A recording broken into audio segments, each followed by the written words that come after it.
Hello everyone. The word of the day is inflow. Inflow.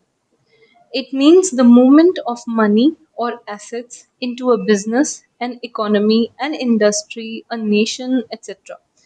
Let's understand this with the help of few examples. The first one is industrialization has allowed many developing nations to boost their capital inflows, thus uplifting the living standards of its people. कहने का मतलब है जब industries बहुत सारी setup होती हैं तो वो डेवलपिंग नेशंस को एक मौका देती हैं कि उनका कैपिटल इनफ्लो बढ़े।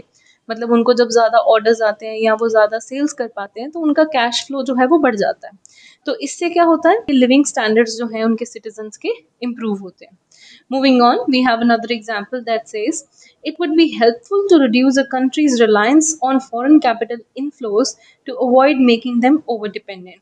वो कहते हैं कि जब हम लोग फॉरेन कैपिटल इनफ्लोज मतलब बाहर से बाहर की कंट्रीज से या रिच कंट्रीज से पैसा लेते हैं तो वो कहते हैं उस चीज़ की ना रिलायंस कंट्री की कम करनी चाहिए ताकि उसको ओवर डिपेंडेंट होने की आदत ना लग जाए कि कोई भी क्राइसिस हो तो हम बाहर से पैसा मंगवा लेते हैं तो अगर वो बाद में ना दे पाए तो इसलिए इस चीज़ को अवॉइड करना चाहिए।